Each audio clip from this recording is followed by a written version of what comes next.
Communication స్కిల్స్ని teach చేస్తూ వాళ్ళకి పేరెంట్లని హ్యాకథాన్లని 24 hours లో మీరు ఒక ప్రాబ్లమ్ని పట్టుకుని దానికి సొల్యూషన్ చెప్పండి అని అంటూ తోసేయడంలో నేను కూడా ప్రధాన పాత్ర వహిస్తున్నాను. ఇట్లా ఇది చేస్తూ ఉన్నప్పుడు వెనకాల నన్ను తొలిచేస్తూ ఉండేది ఏంటి అని అంటే ఇన్నోవేషన్ అనేది ముఖ్యంగా ఇందులో మనం చూసేది ఇన్నోవేషన్ ఒకటే. ఇన్నోవేషన్ అని చూస్తున్నప్పుడు నిజంగా పిల్లల్ని ఎటువైపుగా వస్తున్నాము. ఒకటి మాకు వచ్చే ఇంజనీరింగ్ పిల్లలు చాలామంది ఎందుకు ఇంజనీరింగ్ వచ్చారో మన చెప్పకి ఐడియా ఉండదు. చాలా వరకు ఏంటంటే పేరెంట్స్ వెళ్ళమన్నారు, లేకపోతే ఇది భూమిలో ఉంది కాబట్టి ఇక్కడికి ఇంజనీరింగ్ వస్తున్నారు వాళ్ళు. ఇంకా సమస్యలు అని అంటే వాటికి ఏ రకంగానూ ఎటువంటి సమస్యలు ఉన్నాయో తెలియదు. అంటే ఫస్ట్ ఈ డిజైన్ థింకింగ్ అని అంటూ ఒక పేపర్ కూడా ఉంది మాకు. వీటిలన్నిటికీ చెప్పడానికి ఫస్ట్ మేము చేసే ఎక్సర్సైజ్ ఏంటంటే చుట్టుపక్కల ఒక్కసారి చూడండమ్మా మీకు సమస్యలు ఏమున్నాయి అని అడిగితే మా పిల్లలు ఐడెంటిఫై చేసే సమస్యలు ఏంటి అని అంటే మా హాస్టల్లోకి నెట్వర్క్ రావట్లేదు, లేకపోతే మాకు నిద్రపోవడానికి అంతా కొంచెం మంచిది, నిద్రపోవడానికి మాకు టైం ఉండటం లేదు, లేకపోతే ఇంకాస్త గేమ్స్ ఆడుకునేందుకు మాకు సరైన ఫెసిలిటీస్ లేవు అన్నీ మేము మాట్లాడతాం. ఇంకొంచెం ఏంటి అంటే మా కాలేజ్లో ఈ ఏమంటారు స్పీడ్కి వెళ్ళకుండా స్పీడ్ బ్రేకర్స్ ఉన్నాయి. అవి చాలా ఎక్కువ ఉంటాయి మాకు. ఎందుకంటే ఆ రోడ్లు చాలా స్మూత్గా చాలా చక్కగా ఉంటాయి, టక్కన వెళ్ళిపోతుంటారు పిల్లలు. అందుకు వాళ్ళని ఆపడం కోసం చాలా ఎక్కువ ఉంటాయి. అందరూ రాసే సమస్యలు ఏంటంటే ఇవి కాలేజీలో స్పీడ్ బ్రేకర్ తీసేయాలి. తీసేస్తే మరి తర్వాత నేను అడుగుతా మరి ఏం జరుగుతుంది అని అంటే దానికి సమాధానం ఉండదు వాళ్ళ దగ్గర. సో ఇలాగ వాళ్ళు ఆలోచిస్తున్నట్టే ఎంత సెల్ఫ్ సెంటర్డ్గా ఆలోచిస్తున్న ఈ జనరేషన్కి స్టార్టప్స్ అని తోస్తూ ఉన్నప్పుడు ఎలాంటి స్టార్టప్స్ వస్తాయి? ఇన్నోవేషన్ అని అంటూ వాళ్ళని చెవుల్లో ఊదేస్తూ ఉన్నప్పుడు ఎటువంటి ఇన్నోవేషన్ తీసుకొస్తారు? ఇంకా ఈ హ్యాకథాన్ లేకపోతే హ్యాకథాన్కి ప్రిపేర్ చేసే మొత్తం హ్యాకథాన్ ఒకటి మొదలు పెట్టాను. అంటే 10 సార్లు ఫెయిల్ అయితేనే మీరు దీంట్లో పాస్ అవ్వగలుగుతారు లేదా చూస్తారో సక్సెస్ చూస్తారు అని అంటూ దీంట్లో ఒక AEIOU ప్రిన్సిపల్ అని కూడా మేము చాలా గొప్పగా, ఎందుకంటే ప్రతిదీ చెప్పడానికి చాలా బాగుండాలి కదా, ఈజీగా ఉండాలి. అందుకు AEIOU ప్రిన్సిపల్ అని చెప్తాం అనమాట. ఏ అంటే అంబిషన్ ఆర్ అడాప్టబిలిటీ, I అని అంటే ఇన్నోవేషన్, O అంటే ఒరిజినాలిటీ, U ఉంటుంది కదా, E అంటే ఎవరు, U అని అంటే యూస్ఫుల్నెస్. ఇవన్నీ ఉండాలని అంటాము. కానీ పిల్లలు తీసుకొచ్చే ఏ ప్రాజెక్టులను ఫస్ట్ ఇచ్చిన వాటిల్లో కూడా ఇంతవరకు నేను ఒక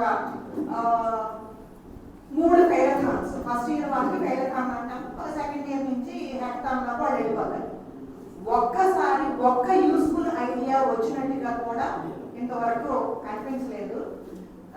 అంటే నాకు అనిపించేది ఏంటి అంటే ఇన్నోవేషన్ పేరు మీద నిజంగా పిల్లల్ని మనం యూస్ఫుల్నెస్ గురించి కాలేజీల్లో అయితే అస్సలు క్వశ్చన్ చేయట్లేదు. ఏదో ఒకటి చేసేయాలి. ఈ ఇంకా పిల్లలు ఇంకొకటి చెప్పేది ఏంటి అంటే ప్రతి దానికి యాప్స్, ఈ వాటర్, ఇంకొకటి ఏంటంటే వాళ్ళు చెప్పేది అగ్రికల్చర్ గురించి కూడా కొన్ని యాప్స్ చెప్పేస్తారు. నీళ్లు ఎట్లా పెట్టాలి, ఎలా చేయాలి అని. సరే దానికి మరి ఆల్రెడీ వాళ్ళకి ఎగ్జిస్టింగ్ నాలెడ్జ్ ఉంది కదా, దానిని నువ్వు ఆ యాప్కో దేనికో ఎట్లాగా చేస్తావు అని అంటే పిల్లల దగ్గర ఎవరి దగ్గర సమాధానాలు ఉండవు. తర్వాత ఆల్రెడీ ఫార్మర్స్ దగ్గర వాళ్ళ దగ్గర ఉన్న నాలెడ్జ్ని క్యాప్చర్ చేయడానికి మనం ఏం చేయాలి అన్న ఒక బేసిక్ ప్రశ్నలు కూడా నాకు పిల్లల మాట అడ్డించండి. ఈవెన్ అలాంటి ప్రశ్న అడగక మా తోటి ప్రొఫెసర్లు కూడా అడగగా నేను చూడలేదు.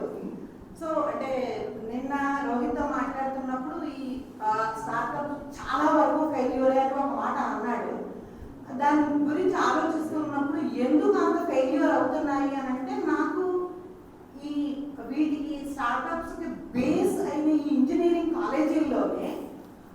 వాళ్ళు ఏ రియాలిటీ అయితే ఏ రియాలిటీకి దగ్గరగా ఉంటారో ఆ రియాలిటీకి వాళ్ళు దగ్గరగా ఉన్నట్టుగా ఏం కనిపించట్లేదు. అప్పుడు వచ్చిన ఏ స్టార్టప్ అయినా ఇంకోటి పీకు తినే స్టార్టప్ గానే ఉంటుంది, లేకపోతే ఎగ్జిస్టింగ్ సిస్టమ్ ని చెడగొట్టేదిగానే ఉంటుంది. ఇప్పుడు మనకి మన పీయూష్ గోయల్ గారు పాపం బాధపడినట్టుగా అన్ని ఫుడ్ డెలివరీ యాప్సే చేస్తున్నాము అని అంటే, ఫుడ్ డెలివరీ యాప్స్ వచ్చిన తర్వాత అందరు ఫుడ్ యాప్స్ అయిపోయాయి.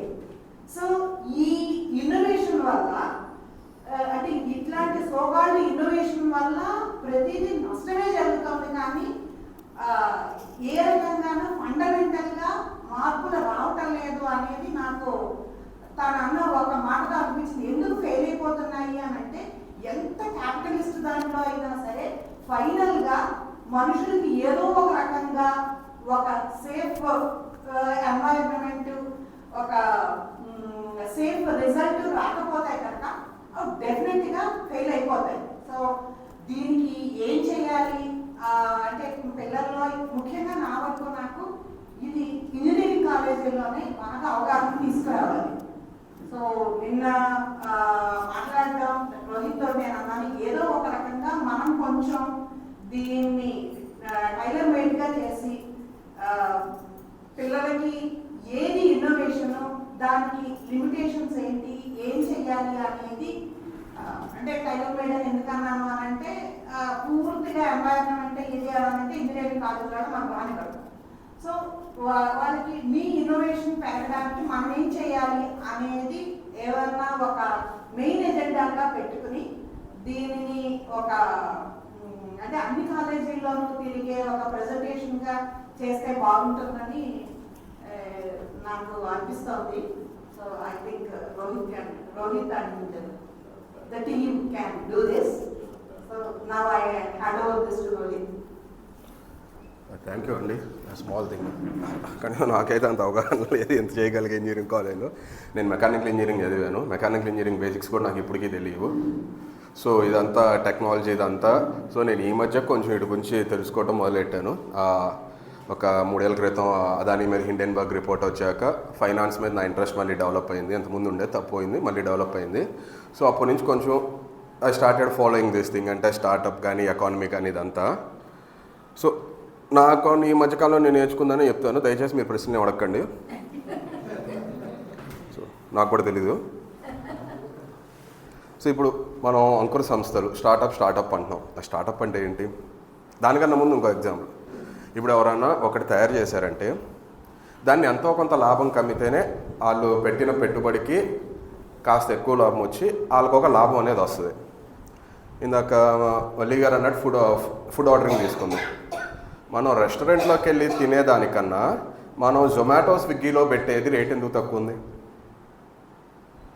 రెస్టారెంట్లో 100 రూపాయలు ఉంటే మనకి స్విగ్గీ జొమాటోలు 80 రూపాయలకు వస్తుంది. ఎలా వస్తుంది?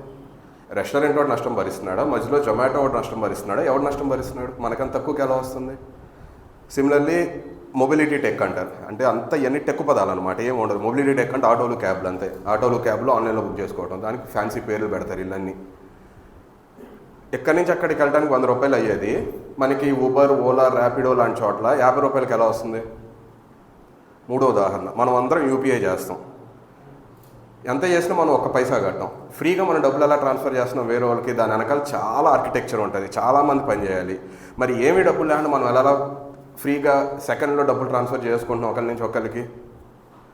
బేసిక్గా ఈ స్టార్టప్ సమ్మరీ చెప్పాలంటే ఇది ఒక పెద్ద స్కాము. అది పక్కన పెట్టగా ప్రతి స్టార్టప్ అక్కడ సమస్య ఉంటే ఆ సమస్యకు ఉన్న స్కేల్, అంటే అన్ని చోట్ల అటువంటి సమస్య ఉంటే దాన్ని ఏమన్నా తీర్చగలిగే ప్రయత్నం చేయడం అనేది ఒక స్టార్టప్ ఉద్దేశం. ఒక రకంగా ఇది మంచిదే. ఈ జొమాటో, స్విగ్గీ లాంటి బయ్యర్ని, కొనుగోలుదారుడిని, అమ్మకందారుడిని కలిపే ఒక ప్లాట్ఫామ్. ఇప్పుడు ఆటోలు, క్యాబ్లు కూడా అంతే. మనం మామూలుగా ఆటోలు అనలాగస్గా చూసుకుంటే ఆటోలకి ప్యాసింజర్స్ ఎక్కడ ఉన్నారో తెలియదు, ప్యాసింజర్స్కి ఆటోలు ఎక్కడ ఉన్నాయో తెలియదు. సో మధ్యలో ఒక ప్లాట్ఫామ్ లాంటి ఉంటుంది. డ్రైవర్స్కి ఇమీడియట్గా ప్యాసింజర్స్ దొరుకుతారు, ప్యాసింజర్స్కి ఇమీడియట్గా డ్రైవర్ దొరుకుతారు. ఒక రకంగా మంచిదే ఇది. కానీ దీని వెనకాల చాలా ఉంటుంది. ఇప్పుడు స్టార్టప్స్ అన్నిటికీ వెంచర్ క్యాపిటల్ అండ్ ఫండింగ్ ఉంటుంది. చాలా వరకు ఫారిన్ కంపెనీస్ ఉంటాయి. ఆ వెంచర్ క్యాపిటల్ ఇంకో ఉదాహరణ అమెజాన్, ఫ్లిప్కార్ట్. మనం ఇప్పుడు అమెజాన్, ఫ్లిప్కార్ట్ మింత్రా లాంటివి కొంచెం టెక్నాలజికల్గా ఇది ఉన్న వాళ్ళకి రోజువారీ పదాలు అలవాటు అయిపోయినాయి. వీటిలో కూడా డీప్ డిస్కౌంటింగ్, 100 రూపాయలు 5 రూపాయలకు ఉంటుంది, 10 రూపాయలకు ఉంటుంది, ఎలా కుదురుతుంది? వీటన్నిటి వెనకాల వెంచర్ క్యాపిటల్ అంటారు. నాకు ఫైనాన్స్ పాఠాలు చెప్పిన మా ప్రొఫెసర్ వల్చర్ క్యాపిటల్ అనేవాడు దాన్ని. వాళ్ళు ఈ స్టార్టప్స్కి ఫండింగ్ ఇస్తారు. వాళ్ళ లాజిక్ ఏంటంటే మనం 10 స్టార్టప్లు ఇన్వెస్ట్ చేస్తే అందులో 9 నష్టపోయినా ఒక స్టార్టప్ పైన వస్తుంది. ఆ స్టార్టప్ని తర్వాత మనం స్టాక్ మార్కెట్లో లిస్ట్ చేస్తే సామాన్య జనం ఆ స్టాకులు కొనుక్కుంటే మనం 10 కంపెనీల మీద పెట్టిన డబ్బులు మనకు వెనక్కి వస్తాయి. అది వాళ్ళ లాజిక్. 10 కంపెనీలో పెట్టుబడి పెడితే ఒక్క కంపెనీ అయినా స్టాక్ మార్కెట్లో లిస్ట్ అయితే ఆ వచ్చే డబ్బులతో మనం 10 కంపెనీల మీద పెట్టిన పెట్టుబడి అంతా లాభంతో సహా మనకు తిరిగి వస్తుందని. మళ్ళీ ఈ వెంచర్ క్యాపిటల్ డబ్బులు ఎవరు ఇస్తారు? ఎక్కువగా US based pension funds, government employees pension funds, university teachers pension funds, మామూలు ప్రైవేట్ ఎంప్లాయీస్ పెన్షన్ ఫండ్స్, లేకపోతే సావరిన్ వెల్త్ ఫండ్స్ అంటారు. అంటే కొన్ని ప్రభుత్వాల దగ్గర, ముఖ్యంగా మిడిల్ ఈస్ట్ దేశాల దగ్గర వాళ్ళు తవ్వుకోవడం అమ్ముకోవడమే కలపని. సో చాలా డబ్బులు ఉన్నాయి వాళ్ళ దగ్గర.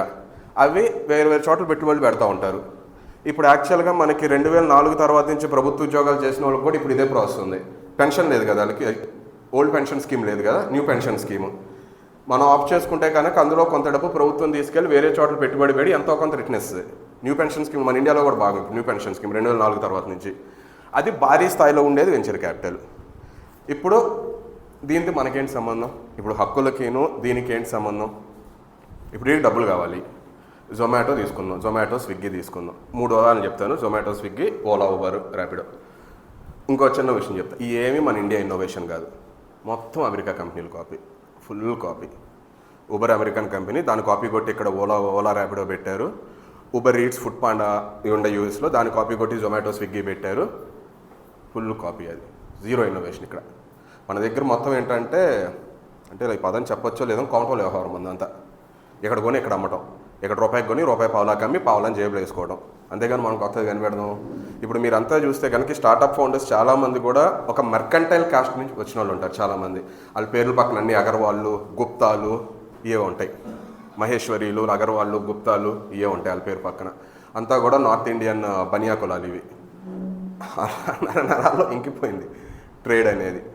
బిజినెస్ అనేది ఇంకిపోయింది. మ్యానుఫ్యాక్చరింగ్ కన్నా కూడా ట్రేడ్, బిజినెస్ అనేది వాళ్ళకి ఇంకిపోయింది. నరాన వాళ్ళే ఉంటారు. ఇప్పుడు మనకేను జొమాటో, స్విగ్గీకి, వెంచర్ క్యాపిటల్కి, అమెరికా పెన్షన్ ఫండ్స్కి మనకు సంబంధం ఏంటి? 2. జొమాటోకి 2 పార్ట్నర్స్, ఫుడ్ రెస్టారెంట్స్. ఉదాహరణకి మా విజయవాడలో స్వీట్ మ్యాజిక్ ఉంది. స్వీట్ మ్యాజిక్లో ఆర్డర్ పెడతాం, దాన్ని మన ఇంటికి చేర్చే డెలివరీ పార్ట్నర్ ఒకడు ఉంటాడు. స్వీట్ మ్యాజిక్ కూడా వీడి ద్వారా మనం ఆర్డర్ పెట్టాం కాబట్టి స్వీట్ మ్యాజిక్ కూడా వీడికి ఒక 30% కమిషన్ ఇవ్వాలి. 100 రూపాయలు పెట్టామంటే ఈ డిస్కౌంట్ల సంగతి మర్చిపోయింది చెప్పింది. మన ఎంఆర్పీ తీసుకుందాం, 100 రూపాయలు ఉంటే 30 రూపాయలు కమిషన్ ఇవ్వం. కనీసం 25 to 40% కమిషన్ ఉంటుంది నా యావరేజ్ జొమాటో, స్విగ్గీలో రెస్టారెంట్స్కి. ఏ రెస్టారెంట్ అయినా కానీ, సపోజ్ విజయవాడలో ఉదాహరణకి స్వీట్ మ్యాజిక్ ఉంటుంది బందర్ రోడ్లో, అక్కడ ఆర్డర్ పెట్టాం, 100 రూపాయలు పెట్టుకున్నాం. అందులో కనీసం రెస్టారెంట్ ఒకటి జొమాటోకి 30-40 రూపాయలు కట్టాలి. అది మనకి ఇక్కడ నుంచి తీసుకురావడానికి, అక్కడ మేము ఉండే దగ్గర నుంచి స్వీట్ మ్యాజిక్ ఒక 3 కిలోమీటర్లు ఉంటుంది. ఈ 3 కిలోమీటర్లు నాకు ఒకటి తీసుకొచ్చి ఇచ్చినాను. డెలివరీ పార్ట్నర్కి జొమాటోడే కట్టుకుంటాడు. మనకేసే బిల్లులో food amount, delivery charge, tax, GST ట్యాక్స్లు ఉంటాయి. ఇప్పుడు జొమాటోడు ఏం చేస్తున్నాడు? మొన్నటి వరకు విపరీతమైన ఫండింగ్ వచ్చింది కాబట్టి స్వీట్ మ్యాజిక్లో 100 రూపాయలు ఉన్నా నాకు 50 రూపాయలకి ఇస్తున్నాడు. డెలివరీ ఛార్జ్ లేకుండా చేశాడు. మరి ఇప్పుడు డెలివరీ పార్ట్నర్కి డబ్బులు ఎలా ఇస్తున్నారు? అక్కడ వస్తుంది. ఆ డెలివరీ పార్ట్నర్స్కి అసలుకి ఎటువంటి హక్కులు కానీ ఎటువంటి ఏమీ ఉండవు. ఆ డెలివరీ పార్ట్నర్స్కి ఎంత రేటు పడుద్ది, ఎన్ని కిలోమీటర్స్కి ఎంత పడుద్ది అని చెప్పి ఆ కంపెనీ ఆల్గారిథం డిసైడ్ చేస్తుంది. ఆల్గారిథం కేవలం కంపెనీ దగ్గరే ఉంటుంది. ఆ డెలివరీ పార్ట్నర్కి తెలియదు అసలుకి ఎంత ఈ దూరం నుంచి ఇంత దూరం వరకు ఎంత ఎలా క్యాలిక్యులేట్ చేసావు, ఏ విషయాన్ని పరిగణలోకి తీసుకున్నావు. ఇప్పుడు ఆ రోడ్డు బాగుందా, ఆ రోడ్డు బాగాలేదా, ఆ మిట్ట మధ్యాహ్నం పన్నెండా, లేకపోతే సాయంత్రం 6 లేకపోతే అర్ధరాత్రి 12, ఎన్ని కిలోమీటర్లు పడుద్ది, పోనీ ఎటువంటి బండి వాడుతున్నాం, ఇటువంటి ఏమి వాళ్ళు పరిగణలోకి తీసుకుంటారు లేదో కూడా మనకు తెలియదు. కేవలం ఆ జొమాటోడికి, స్విగ్గీడికి మాత్రమే తెలుస్తాయి. అక్కడ ఆ పనిచేసే కార్మికుడికి ఎటువంటి విషయాలు కానీ హక్కులు పక్కన పెట్టుగా బేసిక్ సమాచారం కూడా ఉండదు.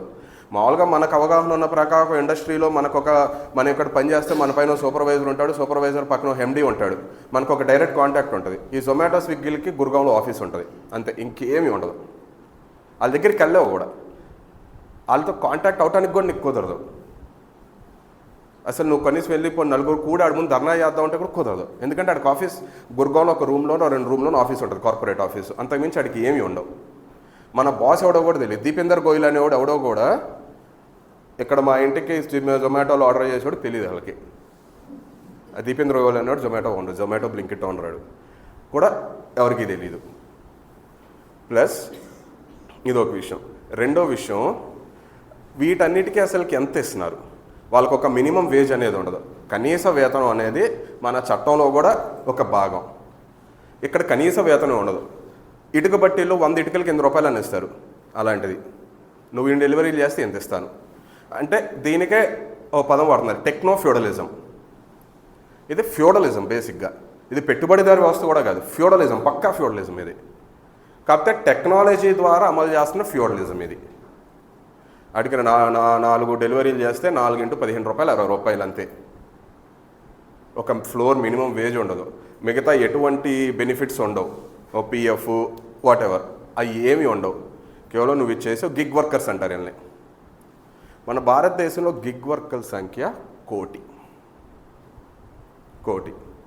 అంటే 25 సంవత్సరాల పాటు ఆంధ్ర తెలంగాణ నుంచి బయటకు వచ్చి ఇంజనీర్ల సంఖ్య ఎంతో ఇప్పుడున్న గిగ్ వర్కర్ల సంఖ్య 1 కోటి. ఇదే సంఖ్యని నిర్మలా సీతారామన్ మొన్న ఫిబ్రవరి బడ్జెట్లో కూడా మెన్షన్ చేసింది. ఇది టీమ్ లీజ్ అనే వేరే సంస్థ తీసుకొచ్చిన నెంబరు. నిర్మలా సీతారామన్ దాన్ని మొన్న బడ్జెట్లో కూడా కోట్ చేసింది. 1 కోటి మంది. ఈ 1 కోటి మంది ఇంత కష్టమైన పనులు ఎందుకు చేస్తున్నారు? చేయాల్సిన పరిస్థితి ఏంటి? ఇది ఒకటి డెలివరీ. రెండోది మనకి ఓలా ఊబర్ ఈ మొబిలిటీ టెక్ అని చెప్పారు కదా, అది. దాంట్లో మనం ఎక్కడి నుంచి ఎక్కడికి వెళ్తున్నామంటే మనకు ఒక అంచనా ఉంటుంది, ఆ డ్రైవర్కి ఒక అంచనా ఉంటుంది. ఆయన 100 అంటాడు, మనం 70 అంటాం, మధ్యలో ఎక్కడో 80కో 85కో మాట్లాడుకుంటాం. అది మన ఇద్దరి మధ్య జరిగే వ్యవహారం. ఇప్పుడు ఇది ఉండదు. ఆ ఉబర్ అనే కంపెనీ, ఓలా అనే కంపెనీ, ర్యాపిడో అనే కంపెనీ డిసైడ్ చేస్తాయి. ఏ ప్రకారం డిసైడ్ చేస్తాయి మనకు తెలియదు, మనకి తెలియదు, అక్కడ డ్రైవర్కి తెలియదు, ఎవరికి తెలియదు. మళ్ళీ ఆ ఉబర్ ఎక్కడ ఉంటుంది? న్యూయార్క్లో ఉంటుంది. ఓలా ఎక్కడ ఉంటుంది? భావిష్ అగర్వాల్. మీరు చూడండి, గోయల్ అగర్వాల్ ఇల్లే గుర్గావ్లో ఉంటుంది. ర్యాపిడో ఎక్కడ ఉంటుంది? బహుశా మార్తహల్లిలో ఉంటుంది, బెంగళూరులో, లేకపోతే సౌత్ బెంగళూరులో ఈ సిటీలో ఉంటుంది. మళ్ళీ వాళ్ళకు కూడా ఏమీ ఉండవు. కనీసం ప్రాథమిక సమాచారం కూడా ఎవరికి ఉండదు. మనకే ఉండదు, ఆ డ్రైవర్స్కి కూడా ప్రాథమిక సమాచారం కూడా ఉండదు. ఏ ప్రాతిపదికన నువ్వు ఎంత చూపిస్తున్నావు, అసలుకి ఏంటిది? ఇది ఒక ఎంప్లాయ్మెంట్ సినారీ అనేది మనకి చూసుకుంటే గత 10-15 ఏళ్ళలో పూర్తిగా మారుకుంటూ వచ్చింది. దీనికి నెక్స్ట్ వస్తుంది. దీనికి కారణం మనకి దీనికిను భారత ఆర్థిక వ్యవస్థకి సంబంధమైనది.